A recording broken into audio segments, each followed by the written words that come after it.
क्रांतिकारी धरती सिवान में आज हो रहे इस कार्यक्रम में जिसका विषय है शहीद चंद्रशेखर के सपनों का भारत और उसके निर्माण में हमारे सामने जो चुनौतियां हैं, इस कार्यक्रम में मंच पर उपस्थित पार्टी के हमारे वरिष्ठ नेता दरौली से पूर्व विधायक कॉमरेड अमरनाथ यादव जी, मंच पर मौजूद पार्टी के पोलित ब्यूरो सदस्य आईसा आरवाईए के राष्ट्रीय प्रभारी रवि राय जी,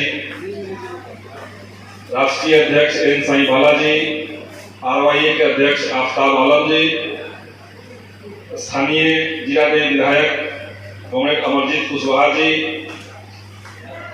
आईसा के कार्यकारी महासचिव प्रसेनजीत, दिल्ली से चल करके आए कॉमरेड नेहा, कर्नाटक के हमारे साथी लेखा जी, सेंट्रल कमेटी मेंबर नईमुद्दीन जी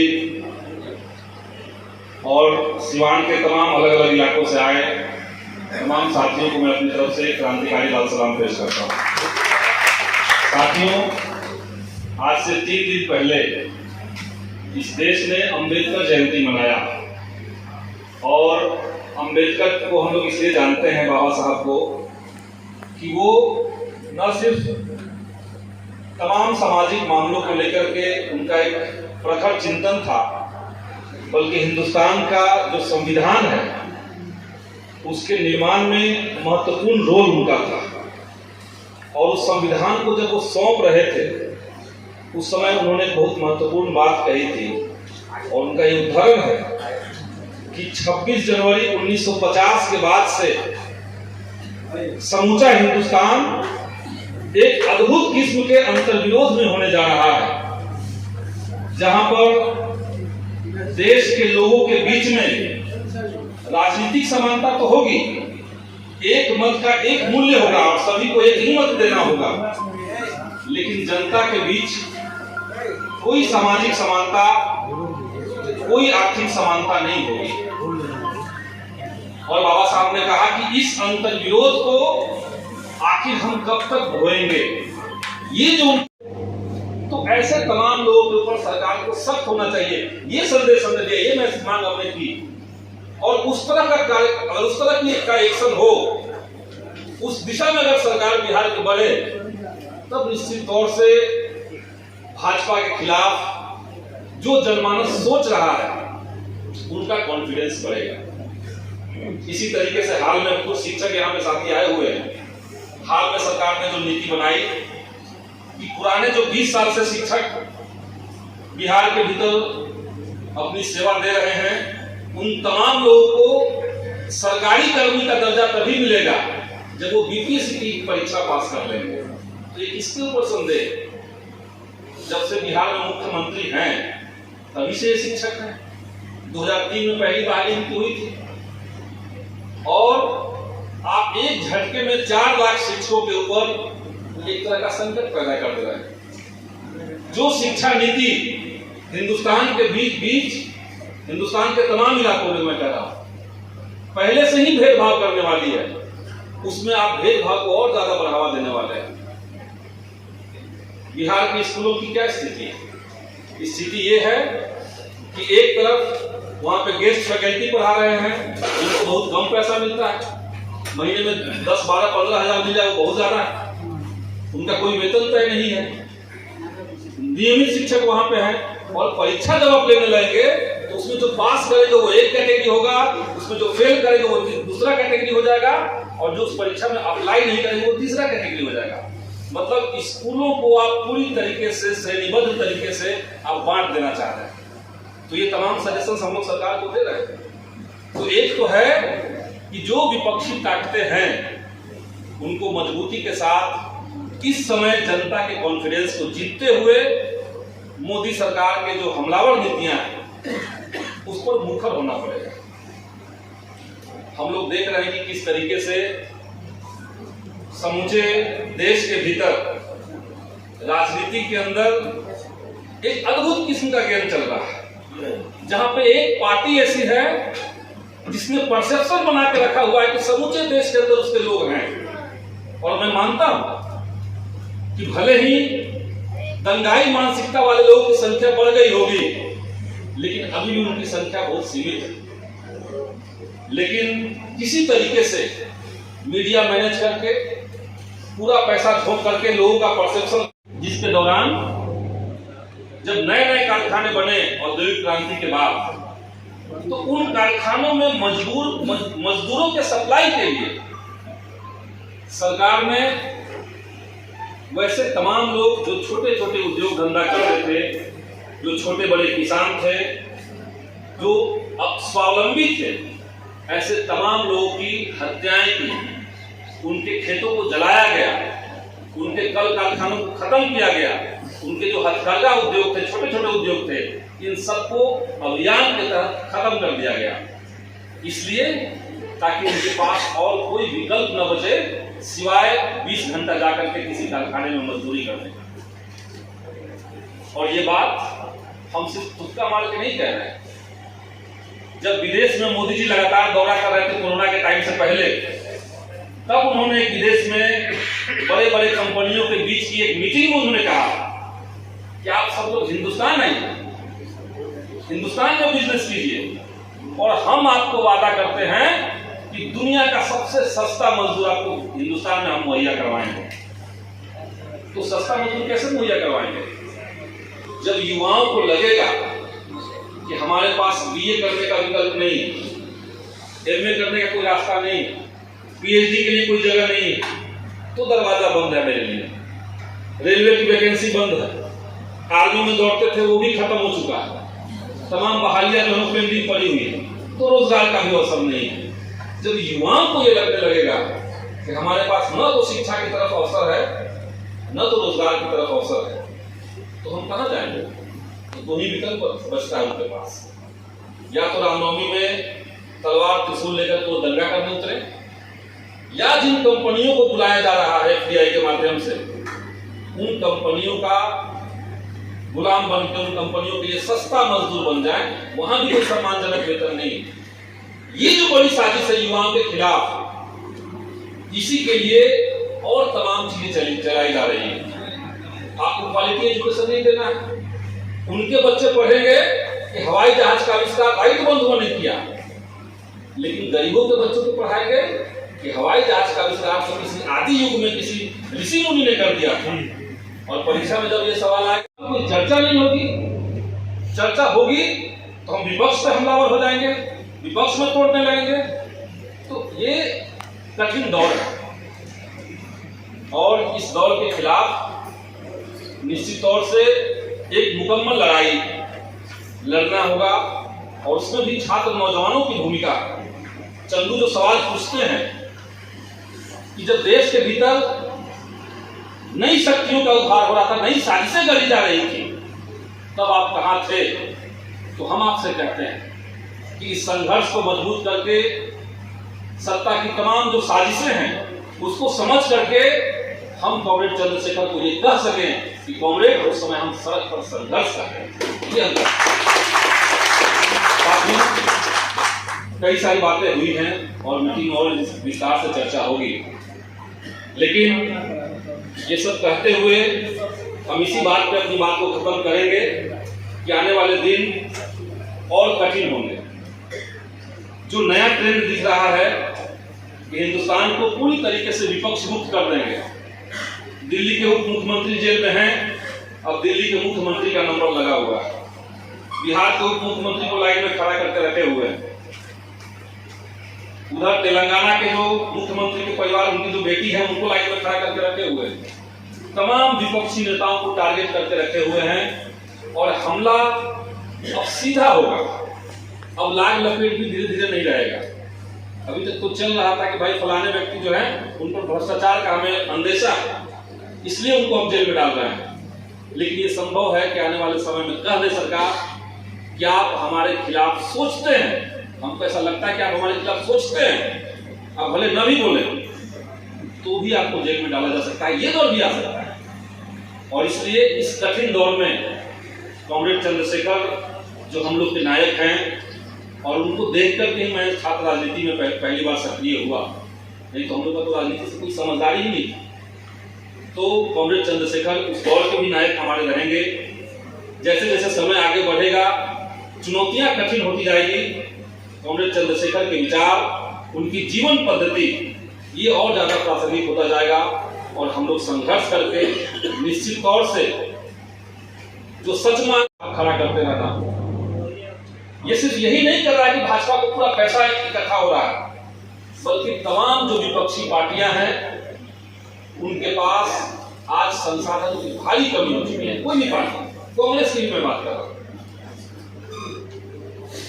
अगर एक पार्टी को 84% पैसा मिलने लगे इलेक्टोरल बॉन्ड के माध्यम से, क्योंकि कॉर्पोरेट्स को, क्योंकि छोटे जो उद्योगपति जो चाहते हैं कि किसी राजनीतिक दल को चंदा दें, उनको पता है कि अगर हमने भाजपा को छोड़कर के किसी और को चंदा दे दिया तो मोदी जी जान जाएंगे और अमित शाह जान जाएंगे और उसके बाद हमारे पीछे ईडी और सीबीआई लग जाएगा, हमारे बिजनेस को चौपट कर दिया जाएगा, हमको जेल में डाल दिया जाएगा। इसलिए किसी और पार्टी को कोई राजनीतिक चंदा आज के समय में नहीं मिलता।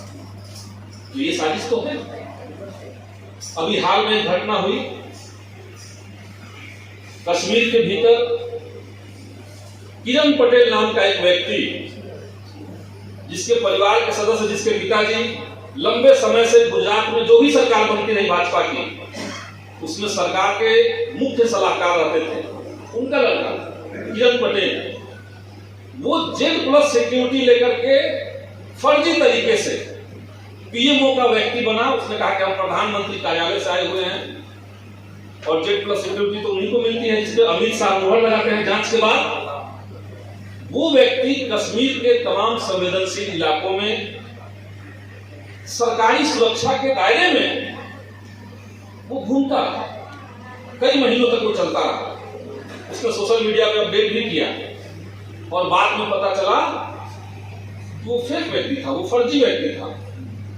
तो इतना बड़ा लूफॉल ये तो सामने आ गया तब की बात है। आप समझिए कि 3 मार्च को वो सामने ये मामला खुलासा हुआ, 3 मार्च को, और जनता को पता चला 20 मार्च को। तब तक मैनेज करने की कोशिश चल रही थी।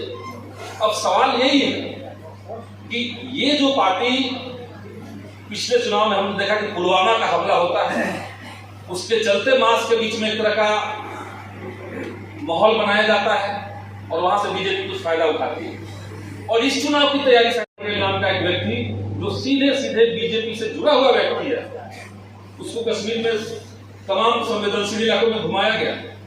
इसके पहले हमने देखा देवेंद्र सिंह का मामला, जो एक स्थानीय डीएसपी था वहां का, वो आतंकवादियों को लेकर के कैसे कश्मीर में खुलेआम घूम रहा था और उसकी गिरफ्तारी हुई।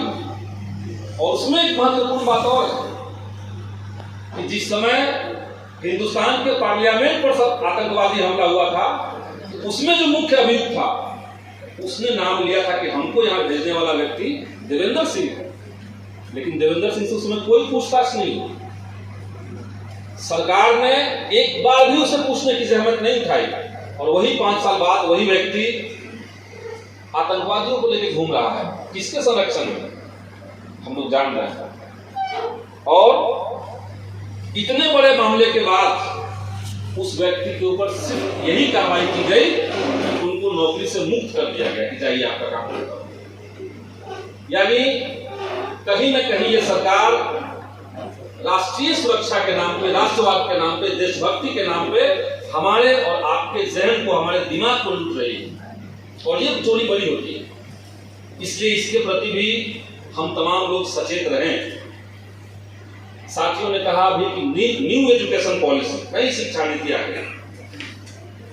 मैं ये बार बार सोचता हूं कि जब ये बात बहुत आम फहम है, लोग जानते हैं इस बात को कि हिंदुस्तान जो है वो नौजवानों का देश है, बिहार जो है वो नौजवानों का राज्य है, तो आखिर इस सरकार को ऐसा क्यों लगता है कि हम युवाओं को नई शिक्षा नीति और इस तरह के तमाम नीतियों को ला करके शिक्षा से बेदखल कर दें?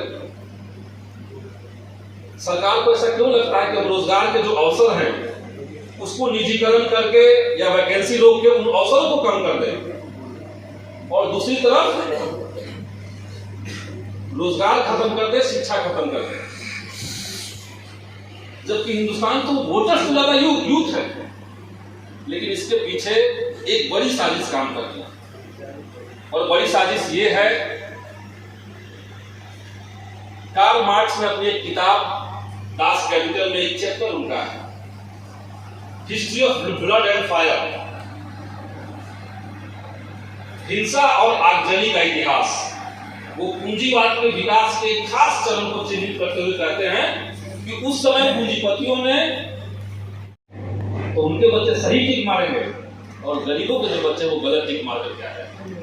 ये जो साजिश है, शिक्षा के भीतर क्वालिटी को पूरी तरीके से नेस्तनाबूद करना। इस साल से बिहार में शुरू हो गया 4 साल का ग्रेजुएशन। सब लोग जानते हैं, जो बच्चे पढ़ने वाले यहाँ पे हैं उनको पता है कि 4 साल का स्नातक कोर्स बिहार में इस बार से थोप दिया गया। आयशा ने आज से 5 साल पहले दिल्ली विश्वविद्यालय में इसके खिलाफ बहुत मजबूत लड़ाई लड़ी और हमने उस समय उसको पीछे धकेल दिया था, लेकिन सरकार अपनी जिद पे अड़ी हुई है। सरकार को लगता है कि किसी तरीके से शिक्षा का जो अगला दरवाजा है उसको या तो बंद कर दो या तो उसकी गुणवत्ता पूरी तरीके से खत्म कर दो। ये जो 4 साल का पढ़ाई ग्रेजुएशन का शुरू हो रहा है बिहार में, बिहार के साथियों को जानना चाहिए, इसमें सरकार ने मल्टीपल एग्जिट पॉइंट बना दिए, बहुमुखी विकास द्वार। आप 1 साल पढ़िए, आप बाहर जा सकते हैं, आपको छोटा सा डिग्री मिल जाएगा। 2 साल पढ़िए, फिर आप बाहर निकल सकते हैं, आपको डिप्लोमा का डिग्री मिल जाएगा। 3 साल पढ़िए, बाहर निकलिए, आपको पासपोर्ट का डिग्री मिलेगा। और 4 साल पढ़िए और तब बाहर निकलिएगा, तब आपको बीए ऑनर्स मिलेगा डिग्री। तो जो डिप्लोमा करके बाहर निकल जाएंगे, सपोज कीजिए आपने हिस्ट्री से डिप्लोमा करके आप पढ़ाई करके बाहर निकल गए, लेकिन आप तो सिर्फ एंशिएंट हिस्ट्री ही पढ़े, आप तो प्राचीन भारत पढ़े, 1 साल में वही पढ़े और बाहर निकल गए। आप तो आधुनिक भारत पढ़े ही नहीं पाए, तो आपके पास डिग्री होगा भले ही हिस्ट्री का, हिस्ट्री डिपार्टमेंट से डिप्लोमा किए हुए हैं, लेकिन आपने मध्ययुगीन भारत नहीं पढ़ा, आपने आधुनिक भारत नहीं पढ़ा। ऐसे सारे सिलेबस में, सारे कोर्सेज के बीच इस तरह की साजिश है। आप 28 क्रेडिट किसी तरीके से इकट्ठा कर लीजिए, भले आपका ऑनर्स इतिहास हो, आपको संस्कृत पढ़ना पड़ेगा। तो मतलब पढ़ाई लिखाई के अंदर गहराई नहीं आने देना। तो ये चौतरफा हमला जो आज देश के ऊपर है, सांप्रदायिकता का हमला, देश के संविधान के नियमों की धज्जियां उड़ाते हुए पूरी संपत्ति देश की संप्रभुता को खतरा में रखते हुए अडानी को सौंप देना। ये जो बार बार सवाल आ रहा है कि सेल कंपनियां, जिसको हिंदुस्तान ने रक्षा विभाग में टेंडर दे रखा, उस सेल कंपनियों में लगने वाला पैसा किसका है? बहुत छोटा सवाल है। जहां पे देश के नागरिकों के बीच में राजनीतिक समानता केवल है, आर्थिक और सामाजिक समानता नहीं। इस अंतर्विरोध को हम कब तक धोएंगे? ये जो सवाल था बाबा साहब का, वो आने वाली तमाम सरकारों से भी था और हिंदुस्तान की आम जनता से भी था, हमसे और आपसे था। इसी तरह का सवाल कॉमरेड चंद्रशेखर ने पूछा। उन्होंने कहा था कि आने वाली पीढ़ियां जब आपसे सवाल करेगी कि समाज के भीतर जब नई ताकतों का उभार हो रहा था, जब इस निजाम के तहत हर दिन जीने और मरने वाले लोग संघर्ष कर रहे थे, देश को 2 पार्टों में बांट करके एक पार्ट को पूरी तरीके से मसल देने की साजिश चल रही थी, तब आप क्या जवाब देंगे? ये कॉमरेड चंद्रशेखर का भी सवाल है। साथियों, आज जो हमारा ये कार्यक्रम है, ये मौजूदा दौर के उन तमाम संकटों को शिनाख्त करने का कार्यक्रम है और साथ ही साथ संघर्ष का हमारा मॉडल क्या होना चाहिए, हमारे सामने किस तरह की चुनौतियां हैं, इस पर चिंतन करने का है। हम लोग देख रहे हैं कि इस देश का दुर्भाग्य है कि संविधान की शपथ खा करके सत्ता में बैठी हुई ताकत उसी संविधान को हर दिन रौंद रही है और जनता के बीच में बात चला हुआ है। लोग कहते हैं कि 2025 आ जाएगा तो देश में संविधान को हटा करके उसकी जगह पर मनुस्मृति लाने की तैयारी है। हम कह रहे हैं कि मनुस्मृति नहीं भी ला सकते हैं। बाबा साहब कह रहे थे कि ये जो संविधान है ये जनता के लिए है, ये इंपॉर्टेंट नहीं है। इस संविधान को चला कौन रहा है वहां से तय होगा कि ये संविधान कितना काम का है। और आज उस संविधान को चलाने वाली जो सरकार है वो सीधे सीधे उस संविधान के समूचे उद्देश्य को, उसमें जो निहित मूल्य हैं, उसमें जो बराबरी की बात है, उसमें जो न्याय की बात है, उनको कुचलना चाह रही है। हाल में हमने देखा कि किस तरीके से बिहार समेत जहां भाजपा को लग रहा है कि 2024 में वोट लेना थोड़ा मुश्किल होगा, उन राज्यों में टारगेट करके रामनवमी के मौके पर बड़े पैमाने पर दंगे फैलाए गए और पुरानी रणनीति बदल दी गई। पहले भाजपा बैठती थी और देश में कोई एक आध जगह चिन्हित किया जाता था कि वहां पे हमें तनाव पैदा करना है, लेकिन अब रणनीति दूसरी। अब इन्होंने ये प्लान किया है कि देश में दंगों का डिसेंट्रलाइजेशन कर दिया जाए, उसका विकेंद्रीकरण कर दिया जाए, गांव-गांव में दंगे होने शुरू हो जाए। और बिहार इस बार उनके निशाने पर था।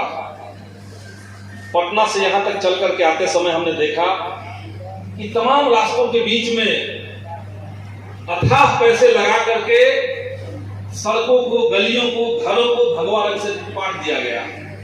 और घरों के मालिकों ने नहीं लगाया, बाजार के दुकानदारों ने वो झंडा नहीं लगाया।